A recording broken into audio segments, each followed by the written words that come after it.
el compostaje. Cualquier duda, vamos a ir hablando, preguntando. ¿Pudieron ir viendo alguno de los videos o leer cosas de las que les mandé? Algo sí, Ah, bueno. ¿Qué les pareció? ¿Qué te pareció, Nora? muy interesante todo. Bien. ¿Alguna duda, alguna consulta de eso? No, hasta lo que vi hasta ahora, muy claro todo. Bueno, fantástico. Bueno, bien. Compost.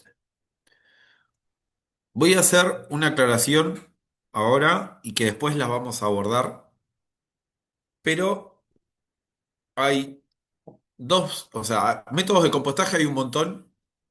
Yo voy a hablar de dos, que son como los más sencillos. Y dentro de esos dos está lo que es la compostera, que es esto, una compostera de pila, y hay otro que es el lombricompuesto, o el compostaje a través de lombrices. Ese lo vamos a ver después. El compostaje de lombrices o de a través de lombrices, desde mi opinión, es el más sencillo para hacer en un hogar.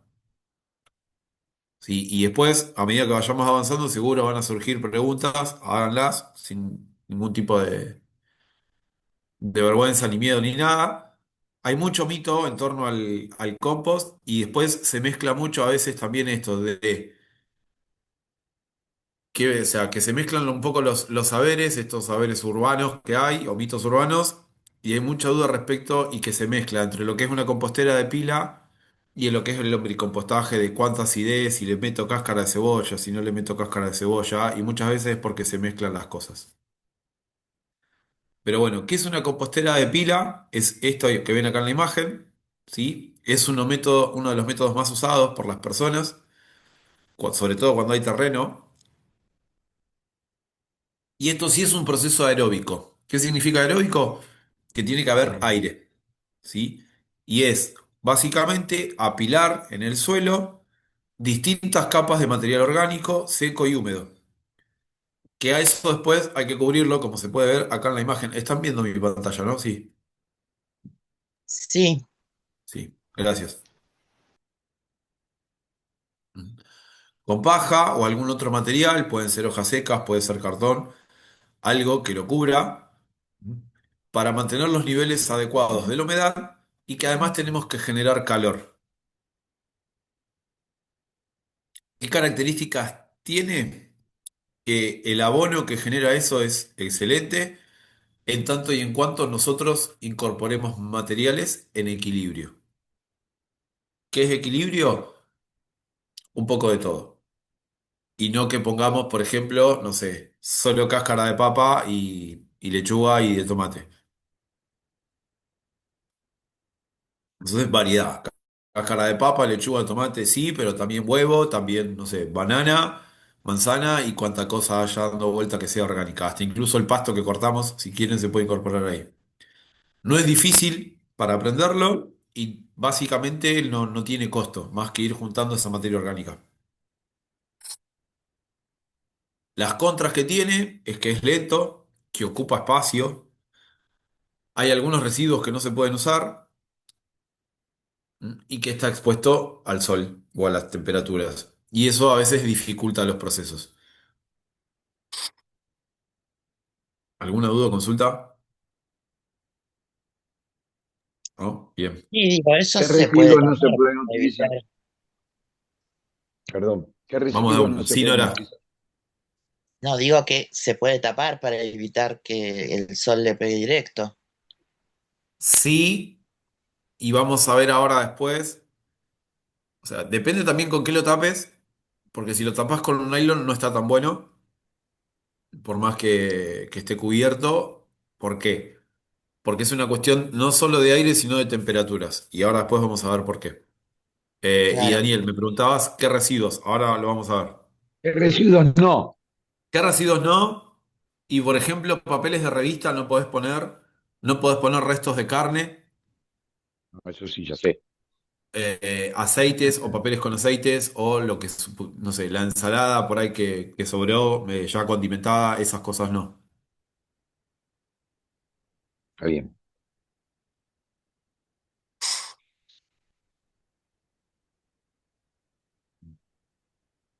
¿Qué es lo bueno del compost? Por Esto que dice. ejemplo, perdón, por ejemplo, si la ensalada la lavás, ¿la podés poner o ya no? No, en general Ah, no. pues yo No la lavo, porque la pongo así es en muy un colador, difícil. la lavo y la vuelvo y la pongo. Así que Lo ya que no. pasa es que no le vas a poder sacar el aceite en general, por más que la laves. Porque el aceite y el agua no se Claro. mezclan. A lo sumo lo que podrías hacer es servirla. Como que no tiene mucho Sentido, claro. este, sentido hacer todo ese proceso para poder compostarlo. Sí, aparte no es que sobra tanto tampoco. Ujú. Este, bueno, es un método que permite la elaboración y aplicar ese compost en un único proceso y que esa materia orgánica, como es un proceso completo, nos permite incorporarla directamente al suelo. ¿Sí? A diferencia de por ahí el bokashi, que eso se los voy a compartir también, que es una técnica incompleta, es un abonado incompleto. ¿Qué nos permite el compost? Mejorar la salud del suelo. Esto es lo que siempre machaco y hago mucho énfasis o hincapié, porque esa materia orgánica va a generar que el agua quede disponible, pero también se va a activar toda esa actividad microbiana, todos esos bichitos que están dando vueltas en el suelo van a tener de dónde y con qué nutrirse. Y eso va a ir de a poco mejorando la salud de las plantas y la nutrición. Y bueno, aprovecho porque ahora lo veo acá en la imagen. Daniel, preguntabas que, bueno, justo después, lo espero.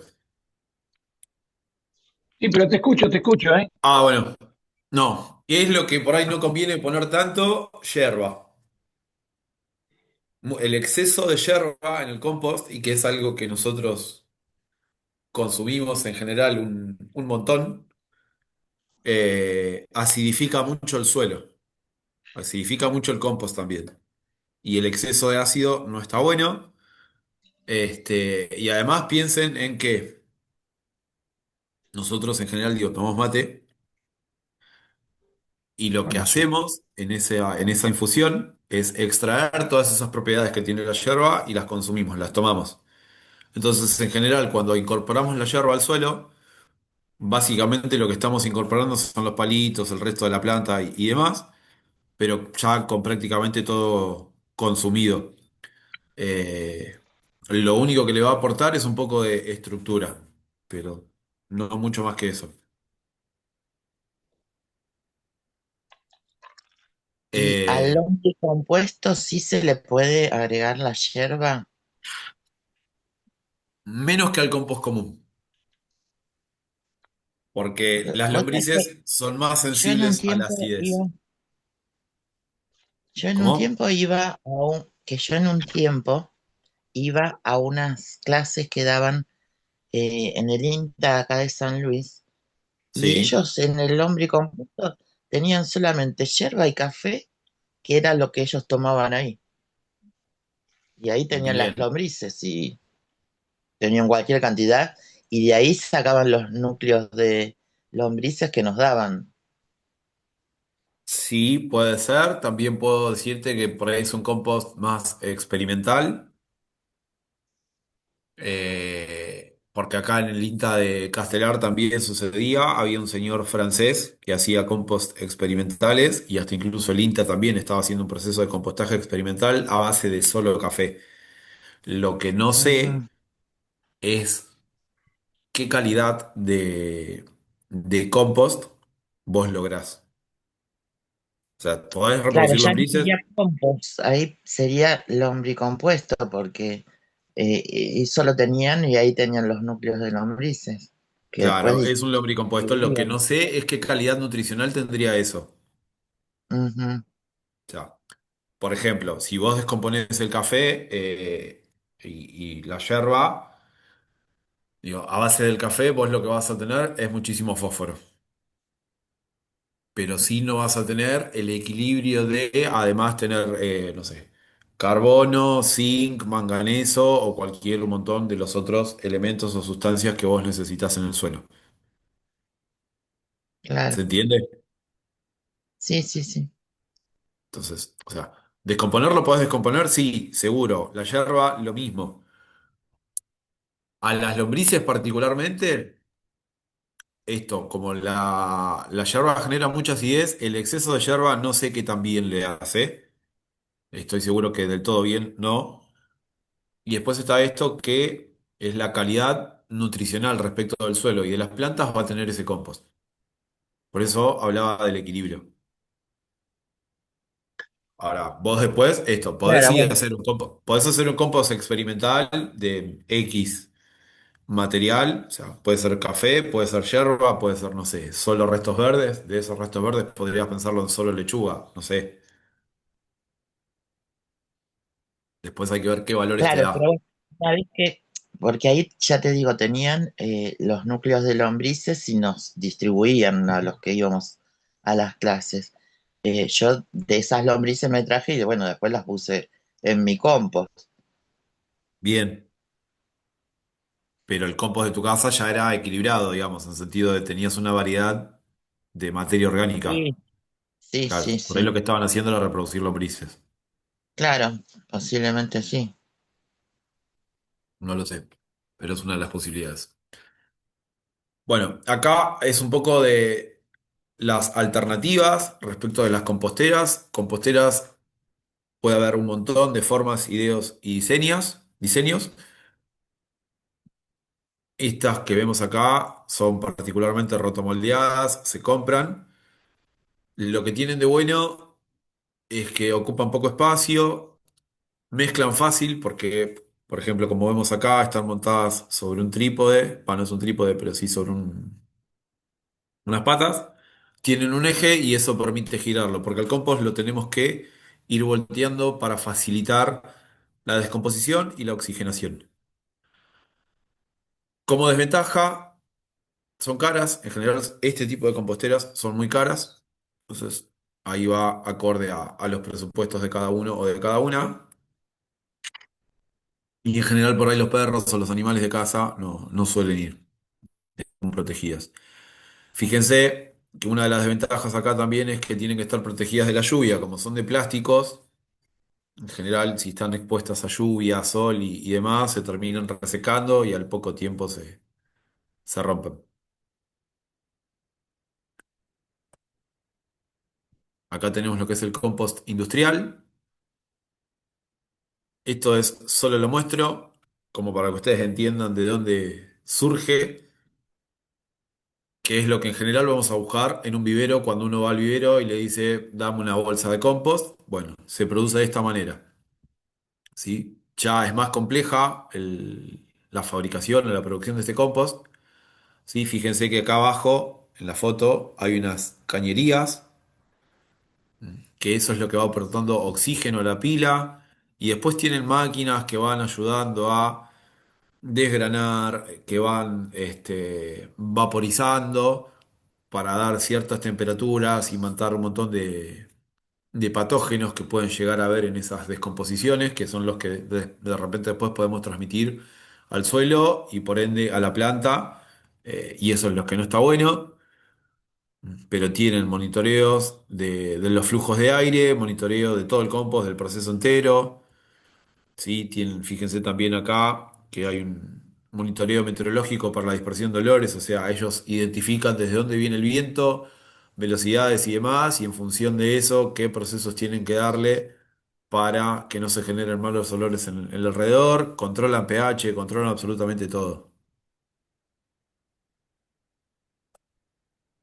Esto es el Bokashi, que es un tipo de compost japonés, es ancestral también, y se origina por recuperar justamente la cascarilla de arroz, ¿sí?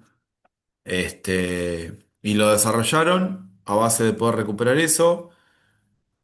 Está bueno, Es fácil de hacerlo entre comillas porque se puede preparar poco volumen y es rápido. Fundamentalmente es rápido. En 30 días podemos tener un bokashi y menos también. Lo que sucede es que es un proceso incompleto. Y al ser incompleto, no puede entrar en contacto con las plantas. Porque eso todavía tiene ciertos grados de acidez y de temperatura que si entra en contacto con las raíces de las plantas las puede matar. ¿Sí? Eh, pero, de vuelta, es rápido. Lo que sí tiene también es que lleva, por ejemplo, nosotros acá no tenemos cascarilla de arroz, digo, acá en Buenos Aires, pero podemos cambiarlo, por ejemplo, por cáscara de cebada o de malta, que por ahí ahora bajó un poco, pero que hay mucho productor de cerveza artesanal dando vuelta por todos lados. Lo que usan como bagazo, que a veces se lo dan de comer a los caballos, sí, Daniel, ahí va. Se lo podemos pedir y lo podemos usar para producir bocashi. Sí, Daniel, estabas muteado. La cascarilla de cebada Sí, hace un rico café. sí, se puede. Sí, sí. De Malta no sé, pero de cebada sí que se hace café. Sí, y con la de Malta no sé si se hace café, pero con la Malta sí se hacen las maltas. Este, o café de Malta. Nada, es una alternativa a lo que es la cascarilla de arroz, porque lo que necesita es ese tipo de cascarilla. ¿Por qué? Porque tiene azúcares y las azúcares son necesarias para iniciar el proceso. Después se le pone levadura, se le pone guano de gallina, bueno, agua, tierra, secos, ceniza. Se mezcla y se deja ahí a que active el proceso. Lo que tiene de bueno, insisto, es en el tiempo. El tiempo se acelera muchísimo. Un proceso de compostaje normal en una pila, que es esta que veíamos al principio, puede demorar entre 4 y 6 meses. Y el Contra- bokashi, entonces hay que diluirlo para colocarlo en la tierra, en las plantas. No necesariamente lo tenés que diluir. Sí lo podés mezclar con un poco de tierra. Lo que sí tenés que tener presente es que no va en contacto con la planta. Bien. Entonces, y que aparte lo podés usar, bueno, como cualquier tipo de abono para nutrir cualquier tipo de planta. Ujú. Bien. Entonces, por ejemplo, si vos, no sé, ya tenés un rosal plantado en tu casa y necesitas nutrirlo, le incorporás bokashi, pero no lo incorporás en la base o en la corona. Digo, donde está no sé, en la corona donde está la base de la El planta con la rosal. tierra del Ujú. rosal, ¿sí? Sino que se lo pones alrededor y lo Sí. dejás hasta por arriba, ni siquiera te tomás el trabajo de mezclarlo un poco. Lo Ajá. dejás ahí, haces como una especie de olla, de corona, alrededor de ese rosal con el bokashi y lo dejás que se vaya incorporando solo, de a poco. Porque Bien. ahí es donde también termina de completar el proceso de descomposición. Ujú. El compost, en cambio, al ser completo, si entra en contacto con la raíz de la planta o lo que La planta. sea, no pasa absolutamente nada. Bien. Solo eso. Este, bien, igual de después le paso la receta también. Porque ese sí tiene como una receta en función de proporciones y elementos que podemos usar. Bueno, el lombricompostaje, ¿sí? O vermicompostaje, depende. Bueno, también se puede llamar humus de lombriz. Es de los abonos ecológicos de mayor efecto beneficioso. Insisto con esto, para mí es el más sencillo en términos hogareños.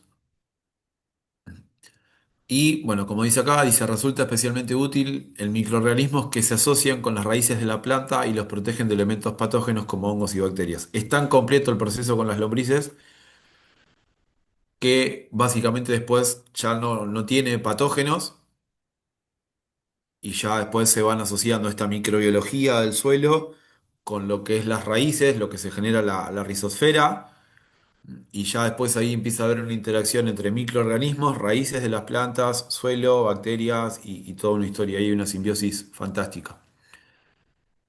Se elabora principalmente con las lombrices rojas de California, absolutamente debatible. ¿Por qué?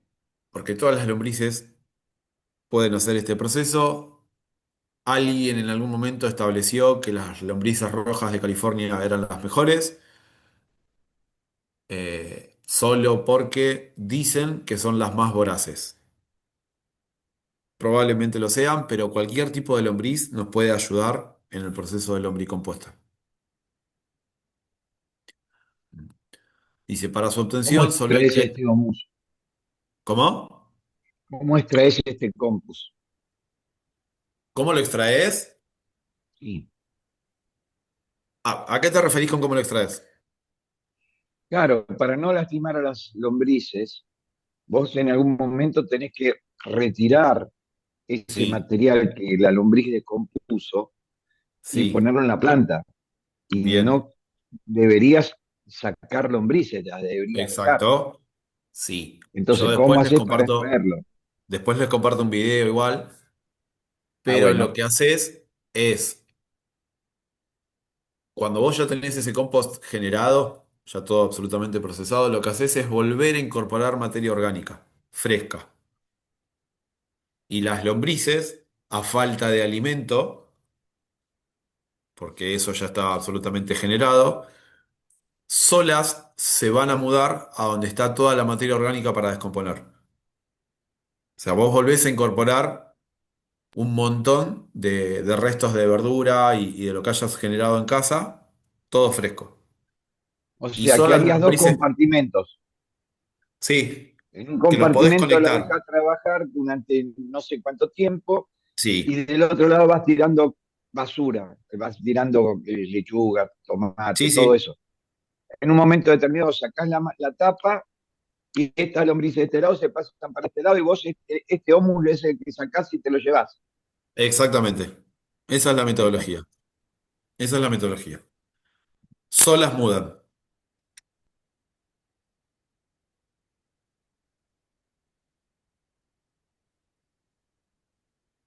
Esto es un cuadro comparativo, ¿sí? De los procesos de compostaje. Las composteras giratorias, que es las que veíamos primero, es un proceso rápido, porque en general el volumen que entra en ese tipo de composteras, que son las que se pueden comprar, es poco. Entonces, como es poco, se produce rápido. Es práctico, ocupa poco espacio.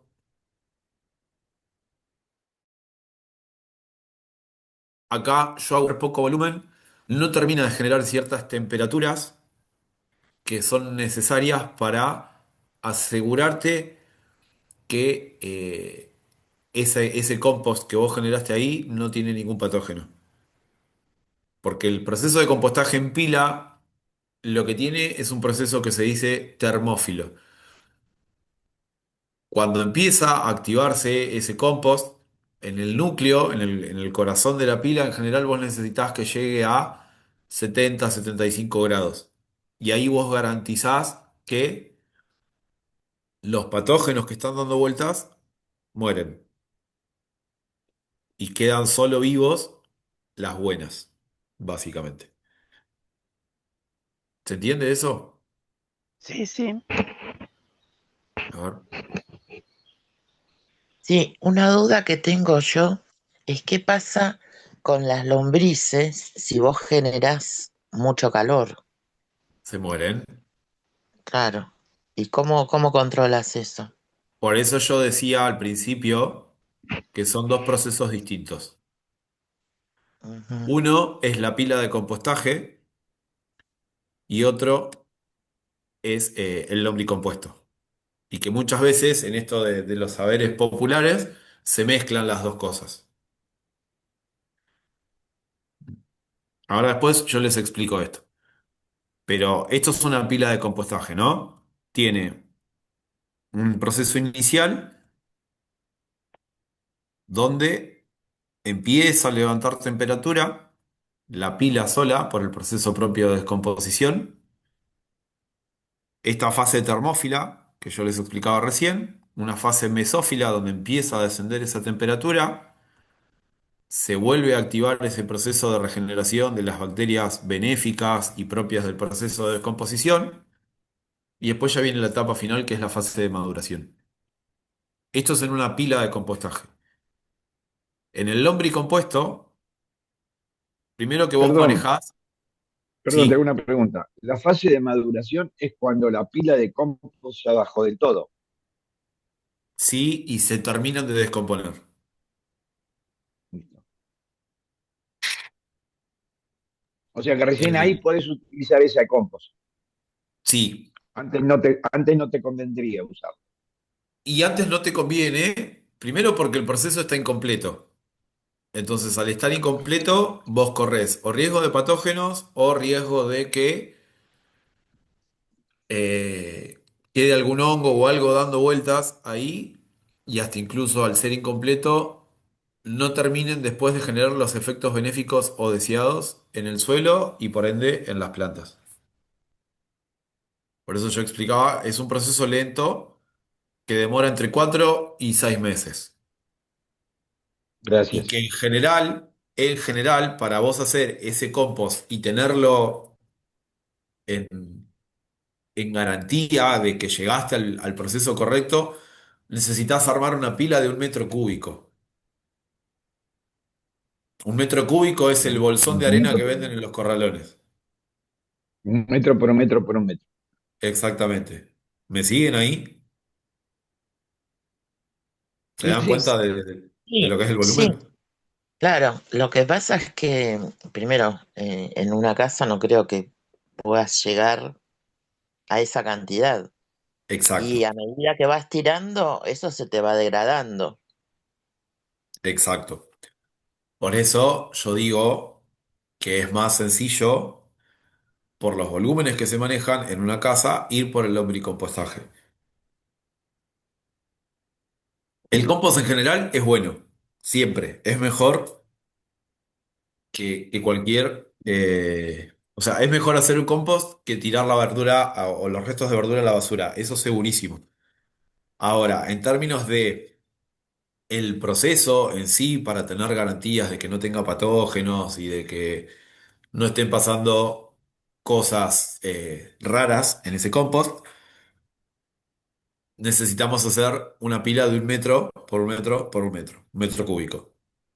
Y que además, si nosotros, digo, desde casa tuviésemos que mover, rotar o voltear esa pila, sería prácticamente imposible.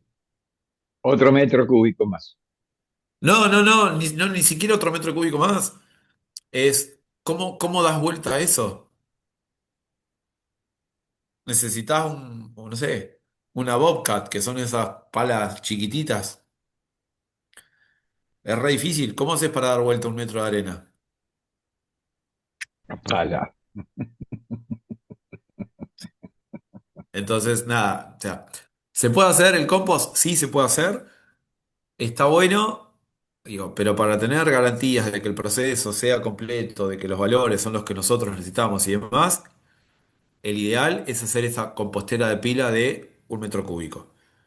Desde esos lugares, las lombrices en casa nos garantizan la sanidad del producto, los valores, es más sencillo y en la medida que nosotros vamos produciendo residuos, las lombrices solas también la van degradando de a poco. ¿Se entiende? Y al ser más chico, la compostera es más rápido también, ¿no? Que la Exacto, pila, sí. así es. Acá. Suponete, te hago una consulta. Agarrás un Sí, cajón de manzana, lo cubrís con el nylon y todo eso, como para que no tenga escapatoria de ningún lado. Lo dividís al medio. ¿Cuánto te tarda en la lombriz producir el compost como para de vos pasarla al otro lado? depende de. el volumen de residuos, del tamaño de los residuos, de la cantidad de lombrices, de la humedad, de la temperatura, depende de un montón de cosas. Pero promedio, 2 meses. En 2 meses vos podés ya utilizar el compost de lombriz, más o Más o menos. menos, sí. Más o menos, Bueno, sí. Sí, listo. o sea, Gracias. pensando en términos normales de esto que vos decís, un cajón de verdura al medio con ese residuo, ¿no? Y digo, pensando que ahí vos vas a poner un núcleo de lombrices. Un núcleo Otra es una bola de consulta. lombrices. Sí. ¿Tierra también le tenés que poner? Mi recomendación es que sí. Mi recomendación es que sí. No Cuando vos importa vas a la los calidad de la manuales, tierra. ¿eh? Tiene que ser tierra negra, no importa la calidad. No, no, yo siempre recomiendo que usemos tierra de casa. Porque en definitiva, vos vas a estar viviendo y conviviendo y las lombrices, la microbiología, los insectos, los pájaros, las plantas, todo está conviviendo con la tierra de tu casa. Y seguramente, digo, en tu casa va a haber unas determinadas características de suelo y de microbiología que en el vecino de al lado, por más que estén pegados uno al lado del otro, tal vez no la haya. O sea distinta. Puede ser muy parecida, pero es muy difícil que sea igual. Y vos necesitás que todo el proceso, tanto de plantas como de microbiología, de lombrices y demás, se adapten, se rustifiquen, se aclimaten a tu tierra, a tu espacio, y esto que por ahí mencionábamos en otras clases, que vos adentro de tu casa lo que estás haciendo es generar un mini ecosistema. Entonces vos necesitas que todo eso se equilibre, porque en definitiva, cuando nosotros pensamos una huerta, cuando nosotros hablamos de jardinería y demás, por más que sea dentro de las cuatro paredes de casa, estamos generando un mini ecosistema dentro de un ecosistema más grande que es la ciudad. ¿Se entiende la idea o el concepto? O sea, que Sí, me sí. sirve el compost de lombriz para mí, pero que si yo le doy ese compost a un vecino puede no servirle. No, sí, sí, servir le va a servir sin ninguna duda. Son dos preguntas distintas. Vos me estás preguntando de la tierra, Sí. ¿sí? Digo, no nos volvamos fundamentalistas de que todo tiene que ser perfecto, de que yo voy al señor Rivero y le pido la tierra negra y le incorporo todo lo del señor Rivero, más lo mejor, no sé, cáscara de huevo de gallinas felices al compost. No. O sea, las lombrices como tal y la microbiología del suelo también se tiene que rustificar. ¿Cómo se rustifica? Poniéndole tierra de casa, por más que no sea la Bueno, mejor. suponete, yo no tengo mucha tierra en mi casa, por eso te pregunto. Yo tengo Bien, que salir a buscar tierra por ahí. sí, sí, sí. Si no tenés mucha tierra, o bien podés comprarla, o bien podés buscarla en algún lugar donde te la puedan dar, Hallar pero fácil, robar eh, fácil. no, tiene que ver con esto, con que todo se tiene como que rustificar y adaptar al espacio en el que van a estar. Tan sencillo como no es porque no le puedas dar al vecino y que al vecino le va a hacer mal o la del vecino a vos te va a hacer mal. No, o sea, eso es otra cosa. Siempre el compost va a hacer bien y hasta incluso el compartir esas cosas va a generar más biodiversidad. Escúchame, Y en la biodiversidad que también hay vos que generás, taparla con cartón, ¿qué cosa? ¿La o con, compostera? sí, o con pasto, o con paja, como la compostera común. No. En Ah, general bueno, las composteras o las lombriz composteras vos las tapás. Yo después les voy a compartir, hay un videito que comparto siempre, que es de la Huertina de Tony, es un chico que es español, pero es sencillo, que es, ¿vieron las cajas de Telgopor? Las de tipo claro. conservadoras. Mm. Sí, esa es chiquita. Por ahí más las que suelen tirar en las farmacias, que hay remedios o vacunas que vienen, que necesitan conservar temperaturas y demás. Ese tipo de cajas. Y él hace una lombricompostera con eso. Y está fantástico. Y el presupuesto es cero. Pero sí, las tenés que tapar. Eso no significa que tienen que quedar aisladas del mundo. Sí hay que hacerle agujeros a la compostera, que pueda respirar, porque el proceso sigue siendo con intercambio de aire. Si no, se te muere todo. Bien. Y aparte él tiene que drenar los líquidos. Aparte, que ese también lo tienen que guardar. ¿Eh? Que ese líquido también lo tienen que guardar. Lixiviado. El lixiviado, exactamente. Eh, Fíjense acá y en esto que preguntabas, Daniel, recién, los procesos, ¿sí? Salvo el bokashi, que es anaeróbico, el resto son aeróbicos. ¿Qué significa? Que sí o sí necesitas oxígeno en el proceso. Incluso en el bokashi, vean que dice que es un pre-compost. O sea, no es un proceso completo. Dice que propensidad a generar malos olores, por ejemplo, el bokashi, que es alta, pero que esos olores están contenidos. No tiene restricciones o muy pocas en cuanto a qué tipos de residuos se pueden incluir. No tiene casi costo de inversión inicial. Bueno, el producto final es un pre-compost. Y respecto al lombricompuesto, fíjense que es el único cuya calidad es excelente. La pila de compostaje es muy buena. El excelente es el lombricompuesto. Bueno, estos son algunos modelos de composteras que son más del tipo Gareñas.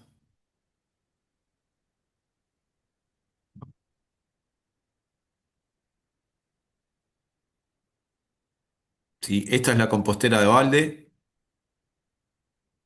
Estos son tachos de 200 litros, de 100 litros, que le adaptaron, le hicieron un sistema, también unas patas con madera, un eje, y lo pueden rotar. Nada, después, de vuelta, es a gusto, posibilidades, presupuestos de cada uno, de cada una. Quienes tengan espacio y tengan la posibilidad de generar mucho volumen, siempre recomiendo este de acá abajo a la izquierda, que está hecho con malla, porque este proceso lo que permite es que en la medida que eso se empieza a descomponer y como está contenido en la malla, cuando yo necesito rotarlo, lo único que hago es sacar la malla, ponerlo al lado y le vuelvo a incorporar todo otra vez y se va descomponiendo solo. Es un laburito, pero es mejor que de repente la pila de 1 metro. Ahí en ese no se puede juntar el lixiviado, No, porque se filtra todo por el. O sea, por el suelo. Exactamente. El de los baldes a mí no me salió bien, las veces que lo intenté no me salió. Se puede hacer, sí, funciona, sí, a mí no me salió. Y hay que tener mucho cuidado cuando hacemos el compost en general, sea en Lombri o sea una compostera de pila, en balde, no importa en cuál, con el tamaño de lo que se incorpora. ¿Por qué? Porque si nosotros ponemos cosas muy grandes, tarda un montón en descomponerse. Por más lombrices, bacterias o bichitos que haya dando vueltas, tarda un montón. Si las ponemos muy chiquititas, eso se va a compactar, se va a generar un proceso anaerobio, se va a pudrir, no me va a servir. Entonces hay que buscar el equilibrio entre lo muy grande y lo muy chiquitito. Y además después hay que rotarlo. ¿Se entiende? Están re callados hoy. sí, No, lo que pasa es que se estamos con entiende, el se entiende. Sí, apagado te el entendí. micrófono. Sí, sí. Estamos muteados y de aquí a que nos desmuteamos pasa tiempo. No, pasa nada. Bueno, bien. La lombriz roja californiana. Bueno, el reino animal es un anélido. Dice, se la conoce como roja californiana porque es en ese estado de Estados Unidos donde se descubrieron las propiedades para el ecosistema y donde se instalaron los primeros criaderos. Comercialización, pura y exclusivamente. Habita, esto sí es importante porque esto es un hábito en general de todas las lombrices, habitan los primeros 50 centímetros del suelo, es muy sensible a los cambios climáticos, es fotofóbica, esto, y siempre lo digo, vieron que si agarramos una lombriz en plena luz del día, la lombriz se empieza a retorcer, empieza a saltar y se mueve como loca. Bueno, Sí. eso no es porque nosotros la estamos agarrando y la lombriz en su instinto de supervivencia se quiere escapar, sino que al estar expuesta al sol, cuando está en nuestra manito, básicamente se está quemando viva esa Ah, lombriz. Este, nada, es recontra sensible a los rayos ultravioletas. Incluso si salen al patio de noche, esto que digo siempre a descubrir el ecosistema del patio, y salen con la linterna, van a ver que las lombrices asoman, como se ve por acá, y automáticamente al primer impulso de luz de una linterna se esconden. Automáticamente, son rapidísimas en ese sentido. Y además de ser fotofóbicas, son muy sensibles al exceso de humedad, la acidez del suelo y si la alimentación es la incorrecta. Fundamentalmente es humedad del suelo y acidez. La incorrecta alimentación también va a variar, depende del tipo de alimentación. La roja californiana es un poco más sensible en ese aspecto, por eso se busca un poco el equilibrio. Y la humedad, porque si el suelo está lleno de agua, se vuelve un suelo que no tiene oxígeno y la lombriz necesita de oxígeno. Entonces piensen que el suelo es poroso y cuando hay mucha agua, el agua lo que hace, por más que no esté inundado, es ocupar esos poros con agua. Entonces, el poro que antes tenía oxígeno tiene agua, no hay oxígeno. O sea, no solo se muere el lombriz, sino que un montón de otros bichos tampoco la pasan bien. Dice, cuando la lombriz cava túneles en el suelo, succiona o chupa esa tierra con la faringe, que es evaginada o bulbo musculoso, digiere sus partículas, los vegetales o los animales, y vuelve a la tierra, a la superficie, para expulsarlas por el ano. Eso es lo que después nosotros llamamos humus. Básicamente es el proceso de digestivo de la lombriz, lo que a nosotros nos permite tener ese compost, que lo que hace es volver la materia orgánica en inorgánica. Bueno, esto es un poco más de cuestiones históricas, de dónde surge la lombriz, la clasificación y demás. No voy a detenerme en esto. ¿Qué es la lombricultura? Se puede definir de mucha manera, siempre va a depender del punto de vista, pero podemos pensarla de tres aspectos. Es una actividad biotecnológica, zootécnica y agroecológica. Y acá les voy a ceder la palabra. ¿Por qué se les ocurre a ustedes que puede ser biotecnológica, zootécnica y agroecológica? Zootécnica sé, es del zoo de animal, ponele, que se me ocurre. Bien. Agroecológica es agroecología, es todo del agro, pero biotecnología, la parte esa no la tengo. Bueno, bien. Igual estás muy bien rompeada. ¿El resto?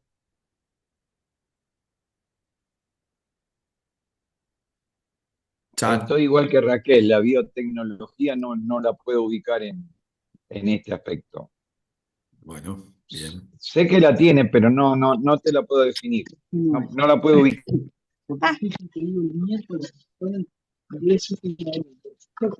Ahí vamos. Y me acordé ahora cuando Ahí. Ana. Se le habrá activado el micrófono. Gracias. Ana es la que me está suplantando para grabar. No sé. Alguien estaba hablando. Claro, era Buenos Ana. días, Cintia. ¿Está Hola. Cintia? Sí, estoy. Lo que Ah, pasa que, mirá. lo que pasa que agarré tarde el internet. ¿Cómo les Ah, va? ¿Cómo mirá. les va?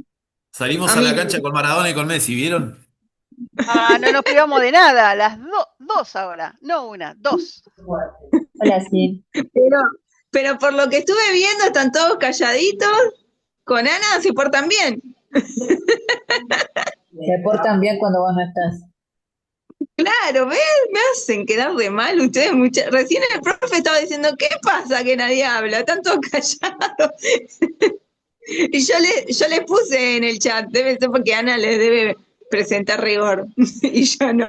No, Cintia, te explico. Estamos callados porque el tema es muy interesante, ¿sí?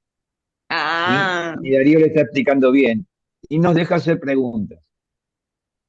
No bueno. nos pisamos hoy. Hoy no se pisan, ¿no? No todos quieren charlar. Bueno, sigamos, sigamos, sigamos. Están A ver como qué muy, muy pasa con viernes. a ver qué pasa con la biotecnología y las lombrices. Bueno, bien. Bueno, es biotecnológica.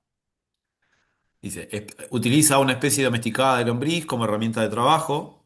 Solo por eso. ¿Mm? Y acá viene lo polémico, pero bueno. ¿Mm? Fruto de ese trabajo, nosotros podemos obtener humus, que es lo que usamos como compostaje, carne y harina de lombriz. Les leo, les escucho. Listo, no quiero escuchar esa, la ¿Qué es parte, no, eso? esa parte no.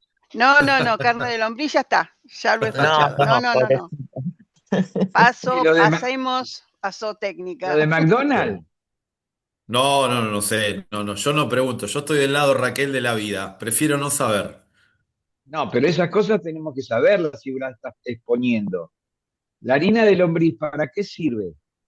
No, tanto la harina de lombriz como la carne de lombriz en general se usan para producir en general alimento balanceado. Fundamentalmente para animales. Ahora, si después la carne la utilizan para alimentación humana, no lo sé, prefiero no saber, pero sí sé que se usa para alimento balanceado en general. Ahora, cuando Pero dijiste bueno, animal, respiré, dije, ¿qué estoy comiendo? no sé, Marley come grillos y nada, los chinos comen un montón de otras cosas. No, tiene propiedades benéficas sin ninguna duda. Culturalmente elijo no saber ni andar en el tema y si alguien produce... Nada, yo Paso. soy, y lo dije, las hamburguesas, compro la carne, se pica y hago hamburguesas yo. Punto. Listo. Y si no las hago yo, las hace mi esposa. En general es lo que sucede. Y Eh, salchichas, no no como. como, no como salchichas. Claro. No como salchichas. Ahora, hay otras culturas que comen un Puede ser montón salchicha de, parrillera que la hagas vos. como vos dijiste, grillos, un montón de otras cosas que no es que sean nocivas, ni los transforman a los que los comen en salvajes, o sea, No, para son nada. otras culturas, digamos. El tema acá es que te lo meten bajo cuerda eso. Cuando te usan harina de lombriz y no te dicen que están usando harina de lombriz para hacer una comida humana, es ahí el problema, creo yo, para mí, digamos. En el país donde tenemos una producción de carne, carne de cerdo, gallinas, un montón de cosas que te metan sin decirte eh, carne de lombriz, me parece una falta de respeto por decir algo suave, digamos, ¿no? Bien. Coincido. No voy a volver a una clase polémica que tuvimos, pero cuando hablamos de soberanía alimentaria está justamente ligado con esto. Y con la forma en que se producen esos alimentos y la industrialización de los alimentos. Ahora, en términos nutricionales no conozco los valores de la carne de lombriz, pero sí podemos decir, o puedo decir lo discutible y lo debatible que es la producción de vacas en un feedlot. Que el feedlot es la vaca encerrada en un metro cuadrado donde come y hace sus necesidades. ¿Sí? ¿Qué sucede en torno a eso? Y que a esa vaca, o que hoy es muy común, por ejemplo, la Escherichia coli como tal, que es una bacteria y que en general está en la bosta de la vaca, el feedlot lo que sucede es que en general a esa vaca se le da cada vez más antibióticos, porque esto come y hace sus necesidades en el mismo espacio, Entonces cada vez le dan más antibióticos para que la vaca no se enferme con Escherichia coli. Entonces entras en un círculo virtuoso porque la vaca come y bostea en el mismo lugar y cada vez le das más antibiótico a la bacteria donde está haciendo sus necesidades. Y la bacteria se vuelve cada vez más resistente al antibiótico.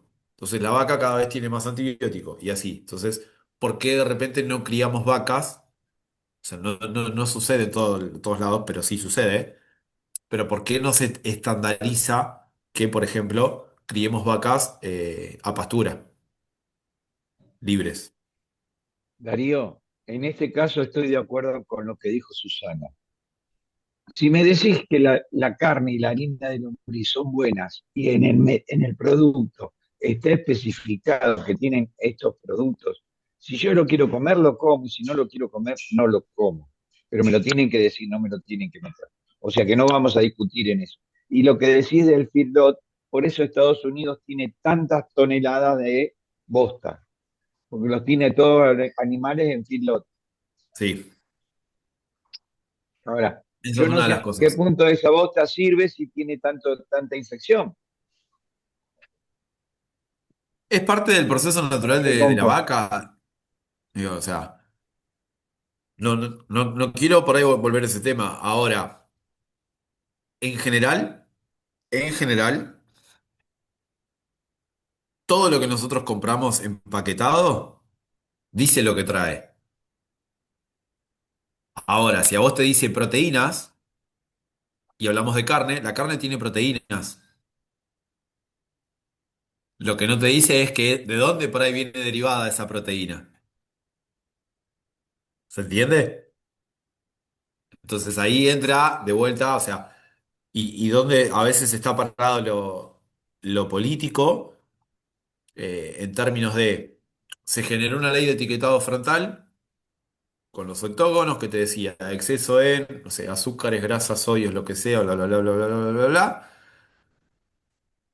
que ahí uno elige qué es lo que quiere comer. No significa que no lo pueda comer, uno elige qué es lo que quiere comer. Y después, conforme se cambia de gobierno, esa ley de etiquetado se tira para atrás. Entonces, independientemente de lo que son los octógonos y los etiquetados, todos los paquetes tienen qué es lo que traen. O sea, hace unos años estaba, y lo charlábamos el otro día, así, bueno, eh, no me acuerdo ahora, creo que mermeladas o yogures que decían sin J-MAF, que es el jarabe de maíz de alta fructosa, que es como la resaca de la resaca de la resaca, y que de positivo no tiene nada. Ahora, vos agarrás un montón de mermeladas y te dicen con J-MAF. Y sin embargo la seguimos consumiendo. El punto es cuando nosotros también vamos a comprar, si nos tomamos el laburo de leer la etiqueta que tiene todo eso. Porque en general uno termina comprando por marca y por precio. Y pensamos que por precio, si es un poquito más caro, es de mejor calidad. A veces sí, a veces no. Cuando nosotros Te éramos chicos pregunta, existía el te quero. pregunta, No perdón. sé si alguna lo probó el quero, pero el quero era J más.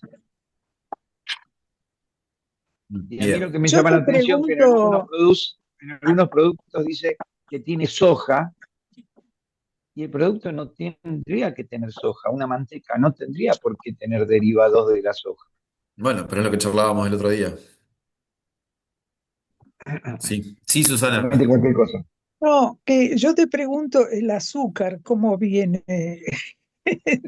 en su, digamos, cómo está bien, más o menos, mal, No te lo sabría este, decir. ¿no? Porque, bueno, yo acabo de hacer dulce casero ayer y lo hice con azúcar. Eh, un rico dulce de mora. Bien, estamos en temporada de hacer mermeladas. Acá en casa sucedió lo Sí, mismo. ri- Después, rica la mora, rico el dulce de mora, hay precioso. algo que son los paladares, ¿no? Y que el paladar se educa también. Tampoco está bueno por ahí como volverse un fundamentalista en contra de la industrialización de la comida. Después vos tenés azúcar de menor y de mejor calidad, seguro, como en todos lados. El punto es, hacemos una mermelada y vos por receta, en general, la receta común, lo que te dice es que a igual cantidad de fruta o a determinado volumen de peso de fruta, igual cantidad de azúcar. ¿No? Entonces, si vos pusiste 1 kilo de mora, tenés que poner 1 kilo de azúcar. ¿No? Ahora, la mora tiene un dulzor. Sí, Si yo le pongo 1 kilo de azúcar, la estoy volviendo recontra dulce y lo que voy a terminar sintiendo es más el sabor dulce del azúcar con mora que la mora en sí misma. Entonces yo ahí puedo jugar con ponerle menos azúcar, que puede ser, no sé, por 1 kilo de azúcar, por 1 kilo de mora, medio kilo de azúcar, o 600 o 700 gramos de azúcar, y que después puedo por ahí cocinarlo un poquito más, y eso va a hacer que se espese, porque en definitiva el azúcar se va caramelizando, y eso hace que la mermelada, que la fruta vaya espesando. sí, fue Si lo yo que lo yo cocino, hice. si yo lo cocino un poco más, eso Mm. espesa, termino de evaporar ciertos líquidos y tengo una mermelada de mora con sabor a mora y no un azúcar teñida de mora que tiene un poco de mora. Y ¿Se sí, yo entiende? puse 1 kilo de mora y medio de azúcar. Fantástico. Y después con santa paciencia revolví hasta que, porque la mora saca agua. Sí, como Todo. toda No hay que fruta. poner, no hay que ponerle agua al dulce. Y después que vas revolviendo, eso se consume. Igual se Este, pueden hacer sin azúcar. Lo que También. pasa que te va a durar menos. El azúcar lo que ayuda es a la conservación. Entonces vos Exactamente. podés hacer cualquier mermelada, la podés hacer sin azúcar. Es más, la ah, va- tendencia de la pastelería en el día de ahora es ir reduciendo la cantidad de azúcar. O sea, lo que antes se usaba medio kilo, ahora se usa un cuarto o se va suplantando. Es Sí. tendencia. bueno, Darío, no respecto a la siguen pregunta que hizo hablando, Esperá, me Daniela. Susana, pasá la receta. Dale, ¿Eh? después paso, después te la paso. Sí, sí, sí. Sí, lo que dice Raquel es tal cual, porque vos al incorporar azúcar alcanzás un cierto nivel de grados Brix, que se llaman, que eso es una cuestión más de bromatología y de sanidad del proceso. Por eso se incorporan esos volúmenes de azúcar, pero si vos al poner menos azúcar, también digo, lo ganás en salud, o sea, y lo que tiene quizás es que dura menos, pero sigue siendo igual de rica y hasta mucho más sana. ¿Qué Claro, me lo que ibas a pasa es decir? que no más de 6 días, ponele, 6, Claro, 7 días como mucho una mermelada, sin sí. azúcar. Bueno, es Bueno, cuestión de no hacer tanta y regalar tarros a toda la familia, también. diciéndoles que coman rápido, y bueno, será así. Cuestión de ser generoso con los vecinos y avisarles que lo coman rápidamente. Sí, hay posibilidades, de todo hay posibilidades, pero bueno, es ir buscándole la vuelta también. Después, eso va sucediendo con todo. O sea, lo podemos hablar de mermeladas, lo hablábamos por ahí el otro día con el café, que nosotros consumimos por general, por costumbre, y eso se heredó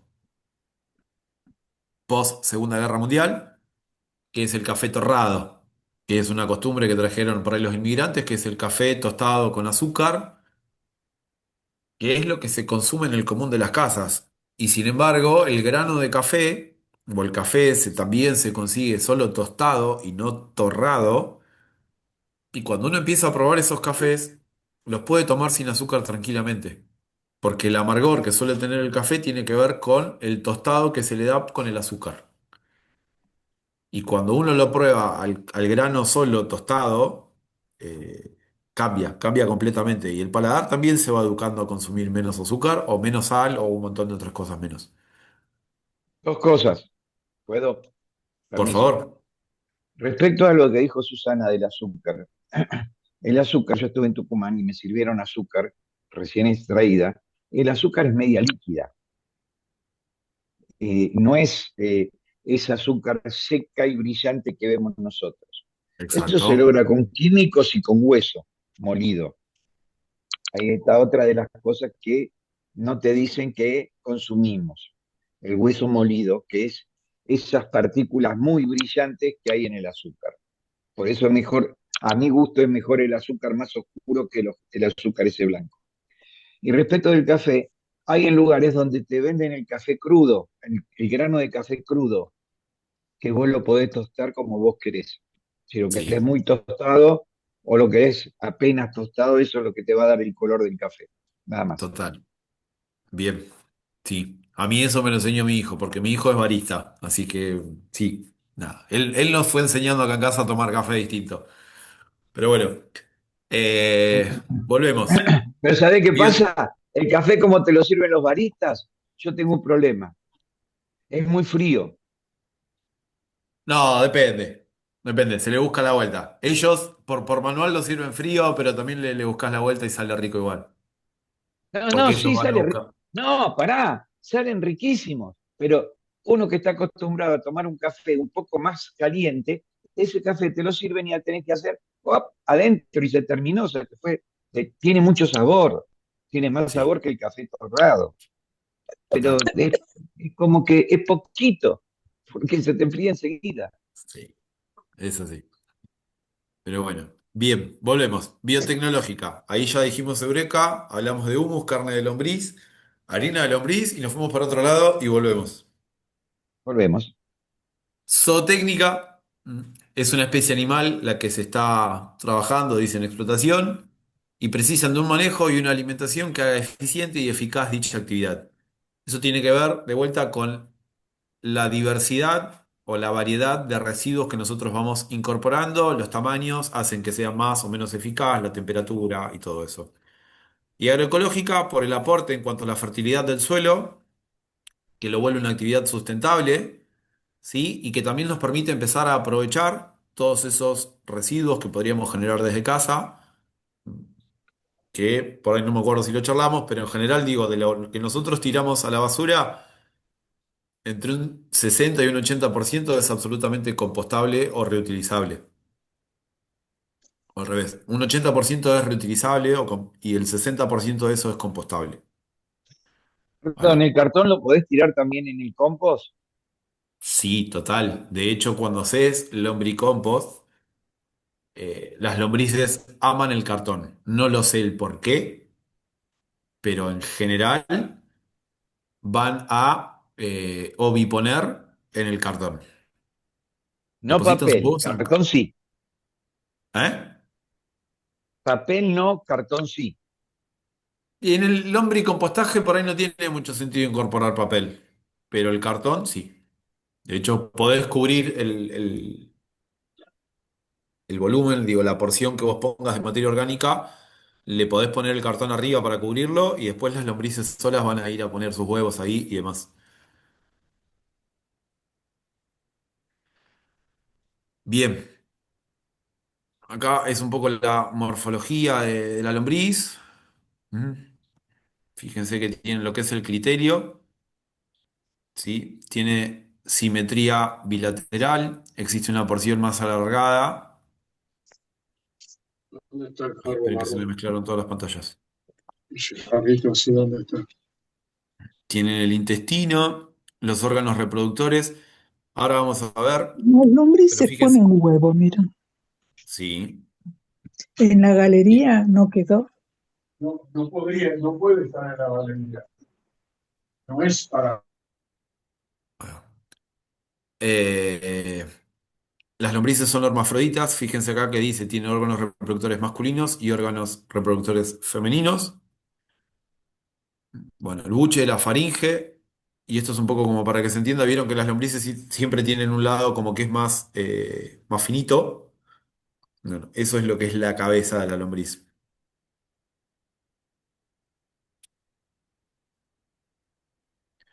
Acá tenemos lombrices haciendo lombrices. Y esto que les decía, son hermafroditas,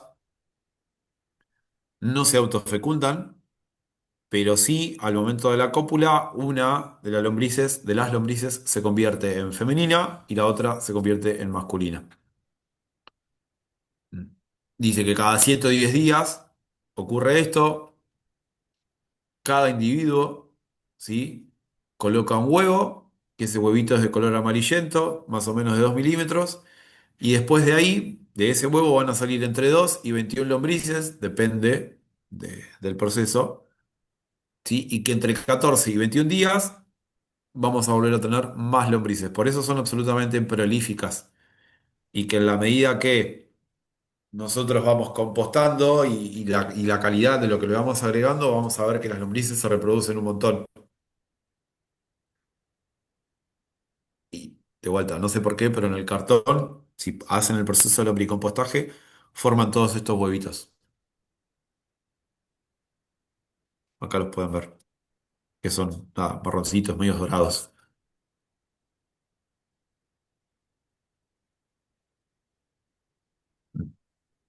¿Por qué se elige particularmente esta especie? Por la elevada capacidad reproductiva, se puede duplicar la población después de 45 o 60 días, o sea que en mes y medio, 2 meses, ya tenés el doble.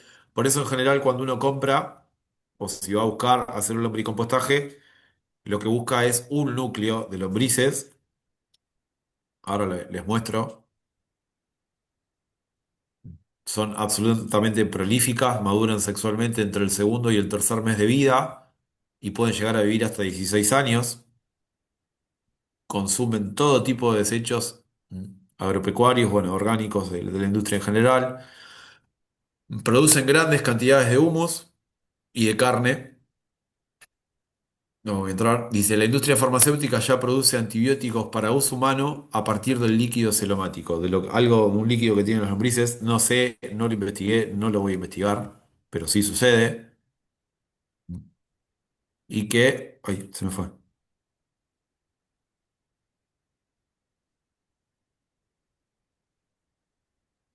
¿Se me fue? Sí, ahí estoy. Dice, al ser inmune al medio contaminado en el cual vive y por la elevada capacidad de regeneración de sus tejidos, las lombrices son un motivo de investigación.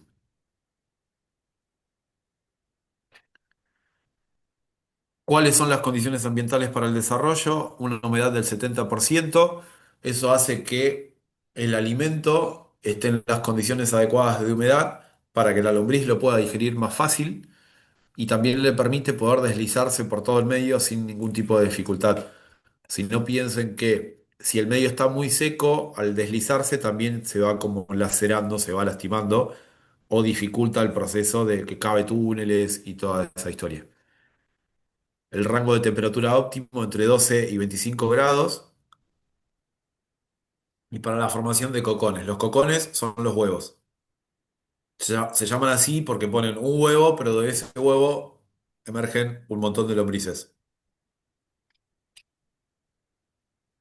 Y dice, en verano la temperatura es muy elevada, hay que recurrir a un riego un poco más frecuente para que las lombrices no se vayan buscando ambientes más frescos o con mayores condiciones ambientales. Y que es fundamental la aireación y que puedan tener una buena respiración, que si eso no es correcto, el consumo de alimentos se reduce y además también baja lo que es la reproducción porque hay compactación del suelo y porque no se produce básicamente el apareamiento. Te hago una pregunta, Darío. Sí, Regando con estas sensaciones térmicas que estamos teniendo de 40 grados en el verano y todo, ¿es suficiente? no. Lo Me que parece. tenés que darle es un poco de sombra, Ah, porque si vos solo regás y tiene un sol directo, sí, eh, nada, las estás cocinando al vapor, básicamente. claro. Ahí hay que jugar un poco así con las posibilidades de caza. Este, O pero sea, ya cuando lo armamos, tener en cuenta el verano esas Sí, temperaturas para que esté más resguardado entonces. sí, sí, sí, sí, sí, sí, sí. Y Claro. que nada, bueno, no sé ahora, vos estabas, ¿dónde, Miriam? No me San acuerdo. Vicente, En San Vicente. Bueno, no, no estás tan mal como estaba pensando por ahí en otros lados. Porque sucede por ahí acá en estos lados de Buenos Aires y que de hecho pasó la semana pasada en la zona creo que de Pigüé o Puan por ahí que hubo heladas. O sea, en pleno o finales de octubre y hubo heladas. Que son lo que se llaman heladas tardías. Eso también te puede alterar. Vos decís, ¿cómo puede suceder? Bueno, sí, está. Y son cosas en las que uno tiene que tener precauciones. O sea, no son cosas que podemos controlar en términos humanos, pero que a una planta o a todo lo que está relacionado con la vida lo puede favorecer o lo puede perjudicar. claro. Entonces sí, ¿La es tapamos con esa el mirada. cartón humedecido? ¿Qué sucede? ¿Qué pasa? ¿No le bajamos la temperatura o la subimos? No, vos podés ponerle el cartón humedecido arriba, sí, ahora, si el cartón humedecido está expuesto al sol, ¿cuánto te va a durar humedecido? No, no, pero por eso te pregunto. Expuesto al sol para evitar la exposición al sol, un cartón. Yo decía humedecido No, porque pienso que un par de horas te va a aguantar. sí, puede aguantarte un par de horas, pero eso no significa que te baje la temperatura. O sea, vos de repente, todo depende también del tipo de contenedor, depende de cuántas horas sol tenga, depende de la temperatura que haya. Y digo, vos pusiste un cartón, perfecto. Ya pasaste los 45 o 60 días, las lombrices son prolíficas, fueron y depositaron huevos. Y estoy, pero 98% seguro que los huevos de lombrices van a estar en ese cartón. Vos lo Bueno, humedeciste, le pegó el sol derecho, se te murieron todas las lombrices. O por lo menos los huevos de lombrices. Entonces, siempre tenés que, y lo que pregono y lo que digo y lo que insisto es, en la todología de las cosas, tener una mirada holística de lo que estamos haciendo en casa. Pensar en el sol, pensar en la lluvia, pensar si una pared me ayuda o si me perjudica en determinado tipo de planta. En el caso del lombricompostaje es exactamente lo mismo. Porque si no, vos tendrías que tomar el lombricompostaje como una actividad profesionalizante, ¿sí? Dedicarte a eso y que tu día, que, o sea, que lo podés hacer tranquilamente igual, ¿eh? No, no estoy diciendo que no. Ahora, después uno tiene que elegir si se quiere dedicar al lombricompostaje y si quiere estar encima de ese lombricompostaje todo el día, todos los días. O sea, la idea es que, o sea, y si lo quieren hacer está fantástico, pero si uno lo tiene a la actividad como algo jovista, cuando uno busca el equilibrio de las cosas, digo, y hasta desde lo profesionalizante también, vos buscás que todo sea lo más eficiente posible con la menor intervención posible de todo tipo. No sé si se entiende la la respuesta. Sí, Bien. sí. Entre paréntesis es un laburo de locos. Es mucho trabajo. Las lombrices laburan solas. Si nosotros le damos el ambiente adecuado, las lombrices laburan solas. Por eso es zootécnica y biotecnológica. Este, pero sí tenemos que tener ciertos controles. Por ejemplo, puede aparecer a ver, en, en la observación, porque la observación siempre es clave en todo sentido. Esperen que lo busco.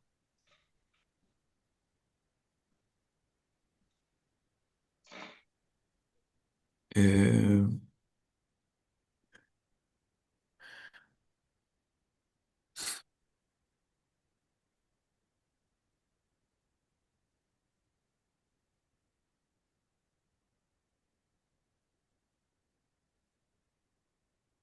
¿Se ve? Bien. Y si yo les pregunto a ustedes, esto lo encuentran en el patio de su casa, ¿qué me dicen que es?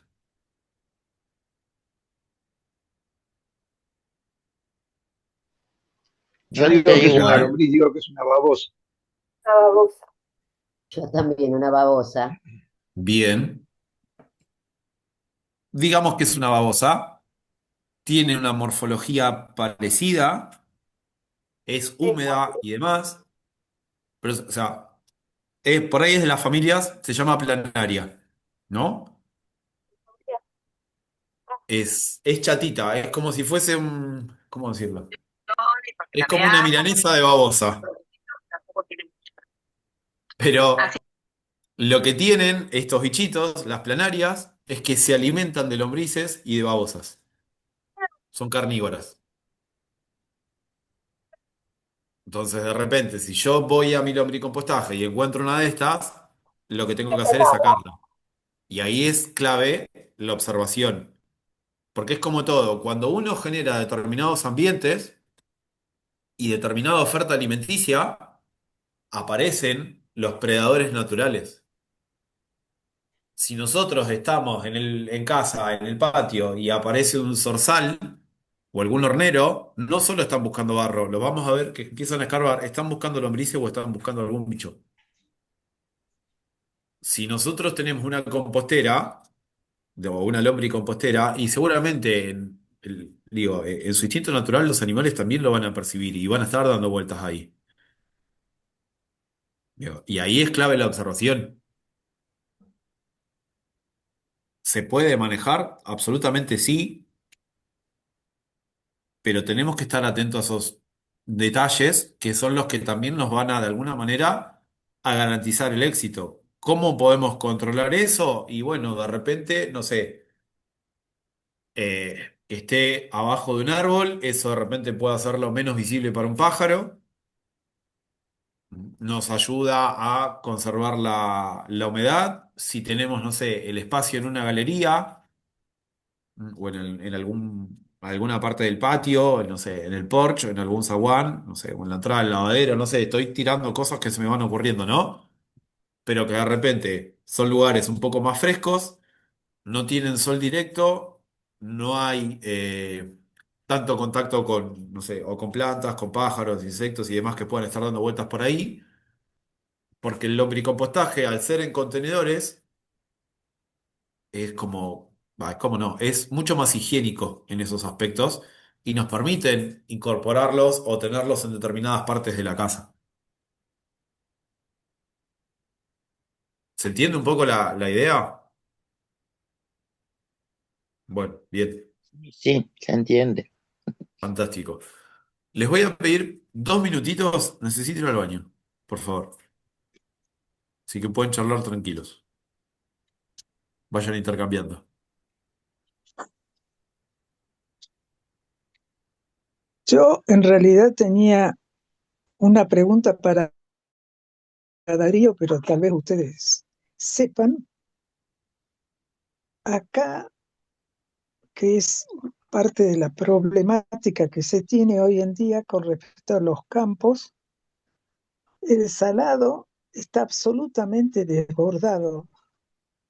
Y me puse a pensar que entonces se murieron todas las lombrices ahogadas. Y en ese sentido es un desastre ecológico que no se me había ocurrido que se produce con tanta agua, que no es de lluvia, es de río desbordado con 50 centímetros en algunos lugares, en otros 10 centímetros, pero bueno, es pura agua. Entonces, ¿cómo se recupera toda esa tierra después que se quedó sin lombrices? Sin lombrices no, sin los bichos que hay abajo. Pero eso va a llevar años recuperarlo. Por eso la pastura y hay que mandar los animales, hay que mandar los animales de vuelta para estar en esos campos apenas se vaya el agua. Sí, no soy yo la que tiene las vacas, pero te digo que pasando por la ruta es impresionante lo que antes entraba en 10 metros de ancho, ahora hay por lo menos 30, 40 metros de ancho de parte anegada. Es que si vos mirás Entonces, ahí cruzando la ruta, debajo de la ruta 2, el río tiene 10 metros de ancho, pero tiene como para expandirse como 20 metros más de cada lado, que era el cauce original del río Salado. El río Salado es un río de lluvias, donde llueve mucho, chao, se desborda todo. Sí, sí, sí, te estoy Y no hablando de están la haciendo ruta. no están haciendo las obras de drenaje que hay que hacerle.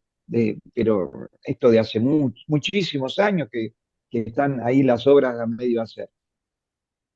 Sí, sí, yo te estoy hablando de la ruta 205.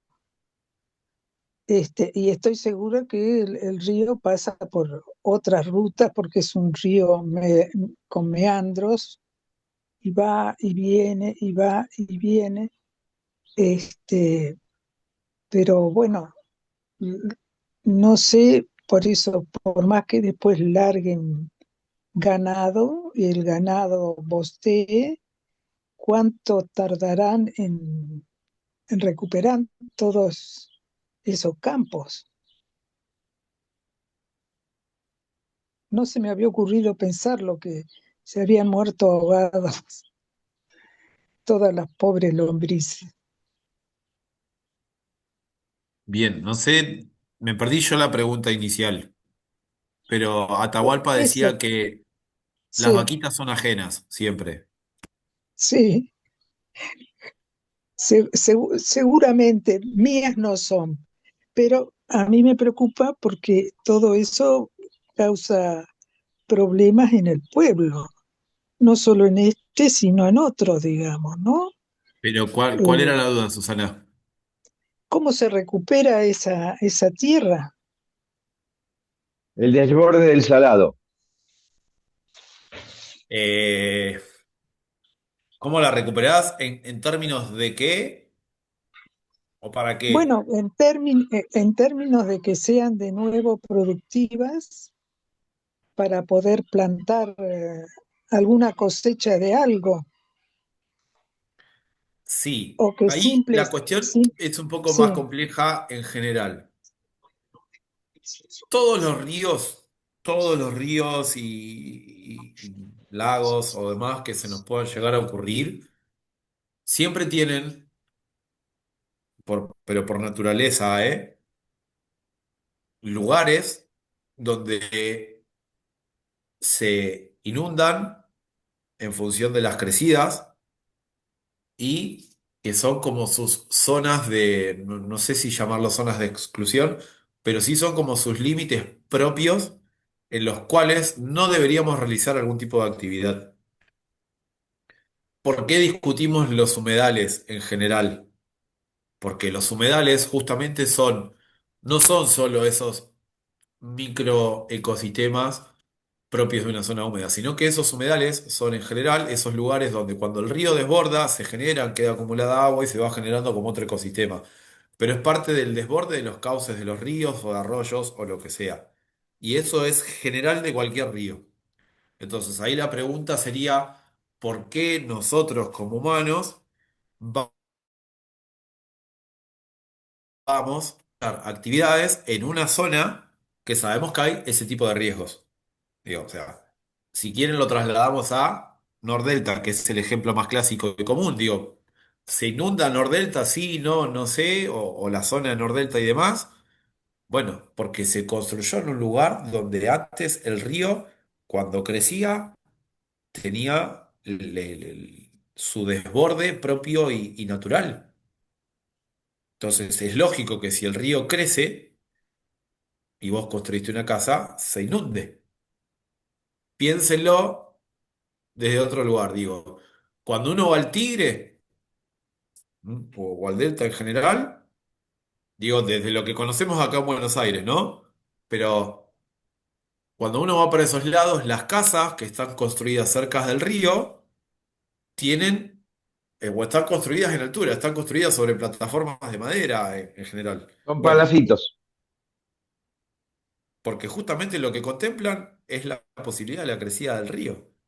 Entonces, la pregunta es, ¿por qué entonces vamos a nosotros a realizar esas actividades? Bueno, las realizamos, perfecto. Las realizamos, tenemos que asumir los costos de las cosas que estamos haciendo y sabés que si pasa algo, y no es lo mejor, pero está dentro de las posibilidades. Después sí podemos discutir si el río se dragó, si no se dragó, si se hicieron las obras, si no se hicieron las obras. Digo, pero todos los ríos tienen sus zonas de exclusión o de humedales y demás en caso de este, no, crecidas, inundaciones o lo que sea. Lo mismo sucede justamente por ahí en San Vicente, Cañuelas y alrededores, en torno al Salado. Muchos de los barrios cerrados y construcciones que se están dando y se están haciendo eran justamente los bañados del Salado. La mitad de Es Burlingame lo que... es un bañado, la mitad de Burlingame era un bañado, Sí, porque ahí tenés las calles porque como se inundan. pertenece a la cuenca del río Reconquista. Vos tenés que, bueno, ahora ya no porque le hicieron los ríos por abajo, pero antes se te inundaba todo Burlingame, no podía salir. Nosotros de acá del barrio no teníamos manera de salir para ningún lado. Entonces, Bueno, nada, pero esas... es como Ahora, dice Darío, porque habiendo tenido nosotros, tuvimos muchos años una casa construida en el delta y ya la construimos sabiendo que eso se inundaba, por lo menos cada 10 días el río Paraná sube, el canal Honda sube, y entonces la haces, como dijo, no sé quién lo dijo, sobre palafitos, y Yo lo llegás a dije. un lugar con un caminito también en altura, y nunca fue un problema, porque ya cuando lo hicimos, sabíamos que era así, digamos, ¿no? Los de exacto. Nordelta tendrán plata, pero no tienen cerebro, porque pretender que el río cambie su forma de ser, digamos, no les va a resultar nunca. Este, el, el- el agua sube porque es así. Eso se Perdón, trata no de hablemos marea de alta, marea baja, pero Nordelta no Claro, se inunda porque está hecho en altura todo. No claro, se inunda, no se no inunda. se Yo ya inunda. Sí, te no, digo, yo yo dije vivo, Nordelta, pero por poner un ejemplo claro, básico, Sí, sin pero es un olvídate. complicarlo. Pero humedal, Nordelta, es un pero humedal. sí, sí, lo hicieron en un humedal con los Claro. queridos carpinchos y ahora se quejan de que hay carpinchos. Es lo mismo, el agua o los carpinchos. Estaban ahí de antes. Vos no podés pretender que todo eso se cambie porque vos querés hacer una casa ahí, digamos. Y que no te aparezca alguna nutria de vez en cuando, ¿no? Alguna nutria de Claro, río. sí, sí, sí. O sea, para nosotros nunca fue problema ni para los vecinos nuestros ni para el islero que, perdón que lo diga, de vez en cuando salía con su escopeta a cazar un carpincho porque para ellos era una carne muy rica para Dicen comer. que sí. Entonces, bueno, también hay que contemplar que no estamos solos en este mundo, Sí, pero es bueno, un poco lo que charlábamos la otra vuelta, decir, bueno, o sea, ¿por qué nosotros como seres humanos nos pensamos por fuera de la naturaleza cuando somos parte de? Es como un poco más filosófico el debate. Hoy hay un Eh, debate porque se apareció un puma en no sé qué playa atlántica. Si, ¿qué suena de ellos? ¿Qué se tienen que asustar?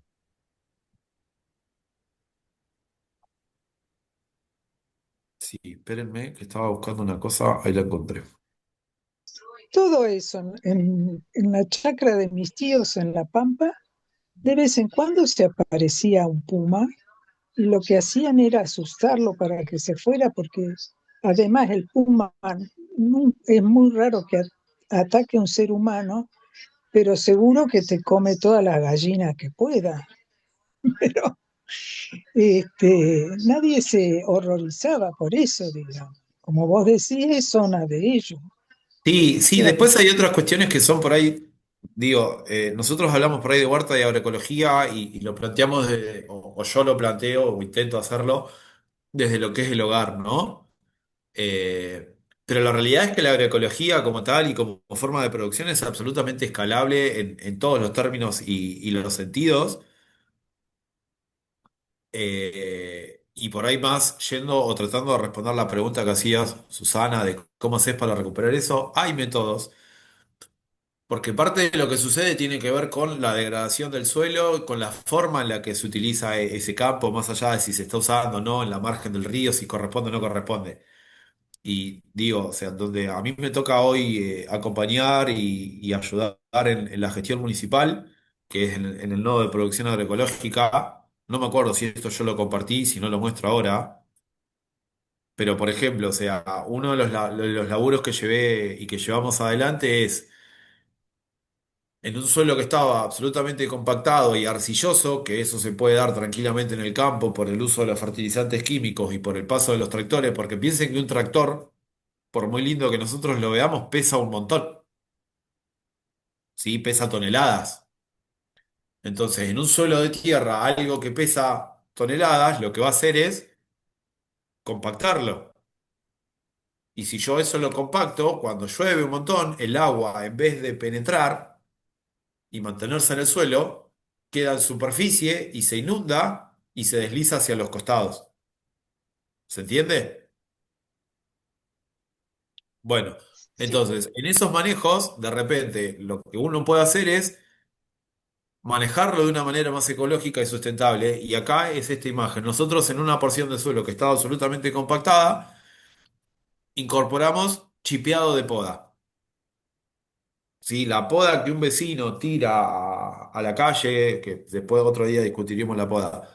Pero digo, todo eso que en algún momento hubiese ido para los rellenos sanitarios se chipea, se pasa como por una licuadora gigante y se hacen pedacitos chiquitos, se incorpora, ¿no? Entonces, cuando vos incorporás toda esa materia orgánica al suelo, cuando llueve un montón, el agua tiene la posibilidad de penetrar y además que vos vas regenerando el suelo, ¿sí? Entonces, cuando vos regenerás ese suelo, y ahí se los muestro,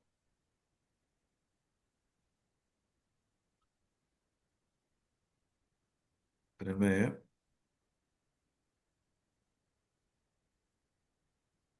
no, no es este.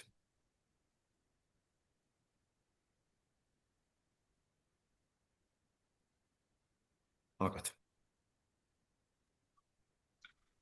Se ve la pantalla ahí, ¿no? No, todavía no. Ahí está. Bien. Esas montañitas que yo les mostré recién, es este pedazo de campo de la derecha, después de una lluvia intensa que hubo hace como 3 meses atrás, que habían llovido, no sé si 200 milímetros en un par de horas, una cosa así. Y Este fíjense, de ¿no? acá, este Sí. de acá. Miren de este lado, si bien hay agua, porque se Este ve es agua. agua, no está inundado. Entonces, todo ese chipeado, toda esa materia orgánica hace que el agua penetre y queda ahí y no se Te hago una, inunda. te hago una consulta. Ahí respondo ahí, pero un segundo. La viruta que se utiliza en las caballerizas, ¿sirve para hacer ese chipeado, para poner en el campo? Sí, y miren, ¿no? Acá a la izquierda, fíjense, a pesar de que hay pasto y todo, fíjense cómo se inunda todo. Y esto es una parte del suelo que estaba sin tratar. Y no se llega a ver acá en el video, pero todo esto de acá, todo eso de ahí estaba todo tapado con agua. Entonces, hay formas, hay alternativas en cuanto a cómo se puede producir o cómo se puede mejorar un suelo, las capacidades de retención de agua y demás. Bueno, nada, no soy solo un loco hablando de agroecología, sino que la practico. Este, nada, tiene que ver con un montón de cuestiones.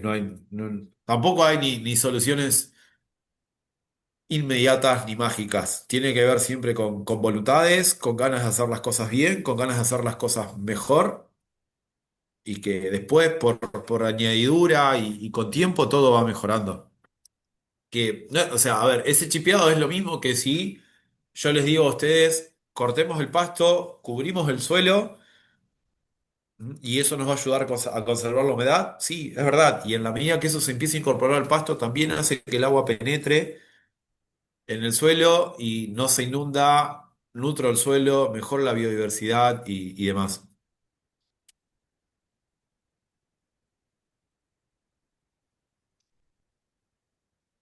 Bien. Pero si dejas el pasto, ¿no se te quema el pasto de abajo? No, estoy hablando de cuando cubrimos el suelo en la huerta. Ahora, si vos Cuando, dejás un poco de pasto en donde vos tenés pasto, nada, ese mismo pasto se empieza a descomponer, no se va a quemar eh, y te va a ayudar también a regenerar un poco la alimentación de ese suelo para el pasto. Ahora, no es que vos cubrís todo el pasto con el pasto que cortaste, no, eso es otra cosa. Ahí sí se te va a quemar, pero no es se te va a quemar, sino que no va a poder hacer fotosíntesis, entonces se va a volver amarillo, pero Claro, es porque como no que se te puede. ahoga porque no recibe el sol. Exacto. Pero sí está bueno cuando cortás el pasto, bueno, intercalar, digamos. Una vez lo cortás sin la bolsa y a la vez siguiente lo cortás con la bolsa. Exacto. Sí, y también depende de cada cuánto uno corta el pasto, ¿no? Porque si vos cortás, no sé, en verano, el pasto una vez cada 45 días, vas a tener, no sé, depende de cuánto llovió, de si lo regaste, si no lo regaste, y qué sé yo, no sé, 20 30 centímetros de pasto y es un montón de volumen de pasto. Y si vos lo Sí, no, cortaste así no. cada 10 días, se mantiene perfecto, el volumen es poco Sí. y nada, es Ese es. distinto y nada, siempre tiene que ver también con volúmenes y de vuelta, es la observación, la práctica, las posibilidades de cada uno o de cada Sí. una. Claro, yo Bueno, estoy hablando de mantener el pasto siempre corto, ¿no? claro, sí, Especialmente en el sí, verano. y lo Lógicamente, si lo entiendo. dejas crecer lo- 15 centímetros, eso no te sirve. No, no sirve, en largo no. O sea, si está Exacto, dentro de todo corto, es poca la cantidad y hace el lugar para hacer la fotosíntesis. El es tal pasto cual. que ya está abajo. No, no. Claro, pero Cuando es además muy largo, sí. si vos cortás un pasto de 15 centímetros, te va a quedar todo amarillo porque abajo no recibió el sol. Sí, Exacto. Es tan liso y llano como eso. Y si mm, cortaste un pasto porque después no sé, por distintas circunstancias no lo pudiste cortar, bueno, ese pasto largo sí lo podés guardar ahora se lo voy a llover acá. Fuerte. Lo podés guardar para cubrir el suelo, por ejemplo, de un cantero, de una maceta del huerto en sí. ujú. Bueno, bien, o hasta Bueno, incluso para darle de comer a las un, lombrices. ¿vos dónde estás, Darío? Yo en San Antonio de Padua, Merlo, Buenos Aires, zona Ah, oeste. está bien. Bueno, sí, el pasto tampoco se puede dejar largo sin cortar porque se empiezan a quejar los vecinos, que tienen la teoría del pasto largo es igual a ratas que andan. Entonces, No, lo digo en serio, ¿eh? Que te empiezan a reclamar que no cortaste el pasto. Así que no. todo es relativo. Sí, todo es relativo. De vuelta, no hay que ser tan fundamentalistas de todo. Bueno, la alimentación de las lombrices, sí. Bueno, todo tipo de materia orgánica. Hay que equilibrar los pHs, los niveles de acidez. No puede ser ni muy ácido ni muy alcalino. Fíjense, entre 6,5 y 8,5. La materia orgánica puede estar parcial o totalmente descompuesta. Si no está muy descompuesta, eso eleva un poco la temperatura. Se puede llegar a esos 75 grados y eso va a matar a las lombrices. Entonces ahí hay que tener ese equilibrio, ese cuidado. ¿Cómo bajo la temperatura? Con un riego que no esté expuesto al sol. Si tenemos la posibilidad de incorporar algún tipo de guano, todos estos los podemos incorporar sin ningún tipo de problema.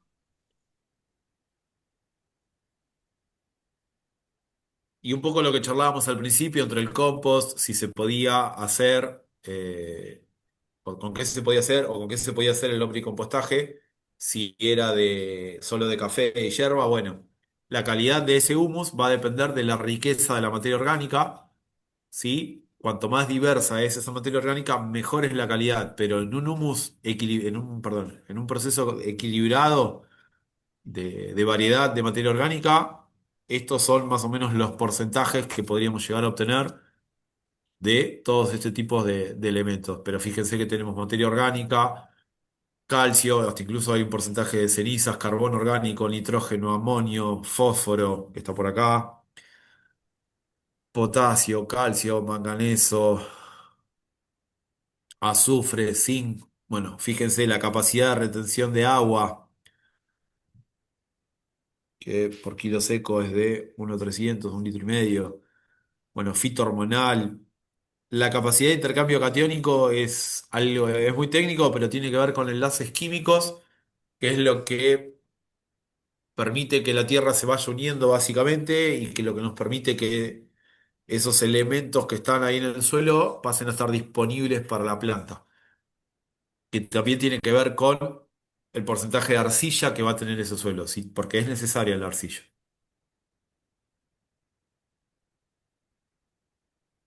El humus de lombriz, fertilizante número uno en la agricultura, es el regulador de nutrición vegetal, pues puede suministrar los micro y los macronutrientes. Si el suelo es arenoso, se va a poner más compacto cuando nosotros incorporamos el humus de lombriz. Y en caso de que el suelo sea muy arcilloso, o sea que se compacte un montón, que es lo que puede suceder cuando se cuartea, vieron que cuando se empieza a secar se cuartea el suelo, se agrieta todo. Bueno, eso es un indicador de suelo arcilloso, que es un poco por lo que yo les mostraba hace 2 minutos atrás ese video. Un suelo súper arcilloso que se compactaba, le incorporamos todo el chipeado. Bueno. Nosotros incorporamos este humus de lombriz, o sea, la materia orgánica y demás, y eso se va a agregar de manera distinta, se va a empezar a no compactar tanto, va a retener mejor el agua y va a tener más nutrientes.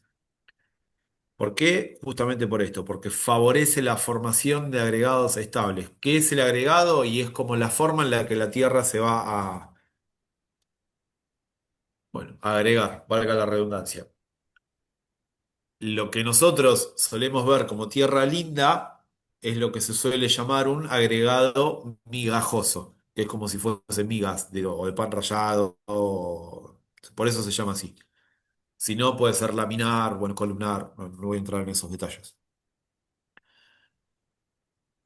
Donde actúan conjuntamente arcilla, humus, y eso dan origen a una estructura definida.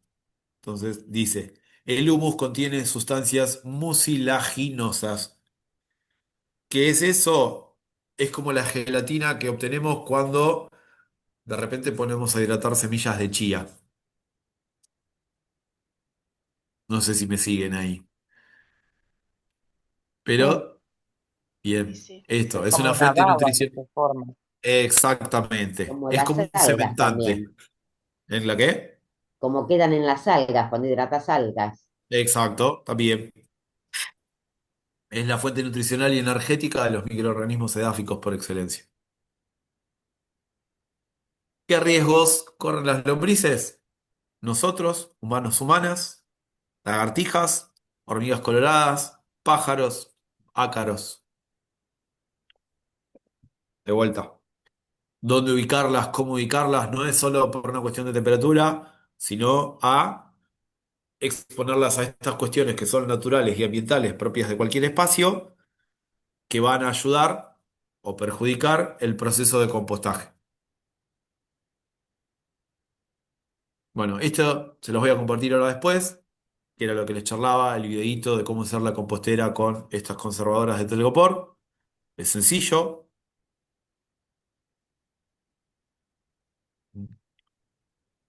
Esto es lo que les decía también recién, lo que es una estructura, un agregado, perdón, migajoso. Fíjense que es todo como si fuese, nada, migas chiquititas. Pero la vista, el tacto, el olor nos van a dar esa idea de qué tan buena es la calidad de la materia orgánica que nosotros generamos en torno a ese lombricompostaje. El color marrón, que sea oscuro, que sea parejito, fresco, suave al tacto y hasta incluso liviano. porque en el proceso, cuanto más liviano es porque la calidad es óptima.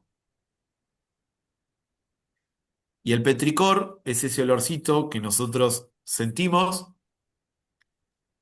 cuando, o un día como hoy, cuando empieza a llover, el famoso olor a tierra mojada, ¿sí? Bueno, es eso. O sea, si el compost en general tiene ese tipo de olor, es porque la calidad es excelente también. Bueno, eso es una frasecita, lombricompostaje. Dudas, consultas,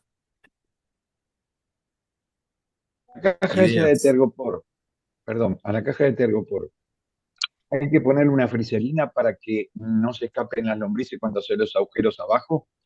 No, no, no, no, no, no. Igual después en el video yo lo comparto, pero no, no hace falta. Pero No se las va, no lombrices se, no o se te sea, pueden la escapar por ahí. diferencia es, la diferencia es primero, siempre poner por ahí primero o algo que permita escurrir, como si fuese una maceta, por ahí una capa de piedra o algo, sobre eso un Mm. poco de tierra, y después, a diferencia de otros tipos de insectos, por comportamiento las lombrices no se van a escapar. Mientras tengan Lo que, comida. claro, van a buscar la comida, justamente. Por eso, esto que vos preguntabas hoy temprano de cómo haces para cosechar ese compost, volvés a incorporar materia orgánica fresca. ¿Por qué? Porque las lombrices se van a mudar ahí. No, no, no se Escúchame, ¿se escapan. puede mezclar la roja y la negra? Eh, ¿La común sirve igual? sí, absolutamente, sí. De vuelta, ¿por qué se usa la lombriz roja californiana? Porque dicen que es la mejor, la más voraz y cuestiones más específicas. Pero cualquier lombriz, o sea, todas las lombrices hacen el proceso de lombricompostaje. Digo, eso lo podemos hacer desde casa, buscamos lombrices y demás, pero si quieren y si buscan en la internet no muy profunda, buscan núcleo de lombrices o hasta incluso en los viveros también venden núcleos de lombrices. Eh,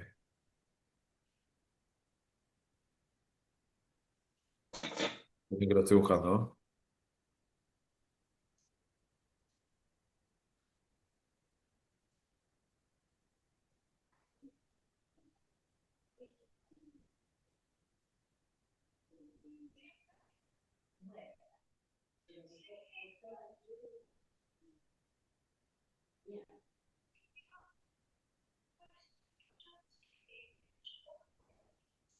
Bueno.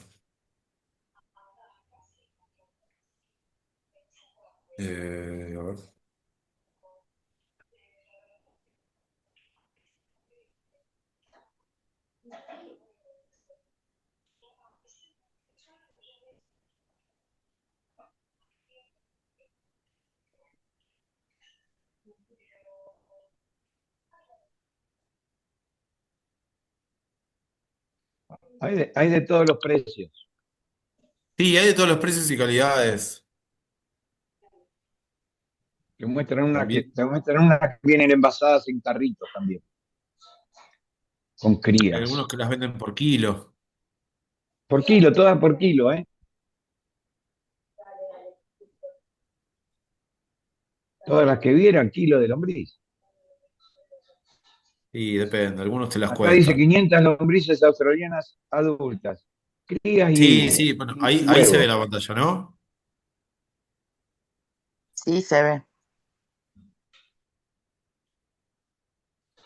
Ahí está.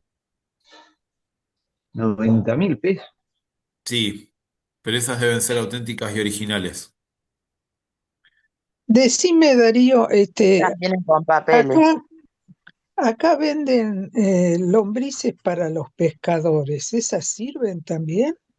Sí, Ah, no sé qué precio Eso, tienen, eso pero me bueno, parece que te por van a salir más último, caras. yo ¿sí? creo que eh, nada, esas se las va a llevar tu esposo para ir a pescar. Las vas a comprar y se las va a llevar él. Yo haría eso. No, estaba buscando esto también. Fíjense lo que sale el. Bueno, pero esto es todo de Comango. No. Al liquiliado es El carísimo. lixiviado, el líquido es el humus. El humus líquido es fantástico, se usa para regar, es activador del suelo, pero es recontra, recontra benéfico y es carísimo. Es carísimo. Incluso porque esos vienen frasquitos chiquitos. Ayer lo estaba mirando, sale algo de 90.000 pesos el litro.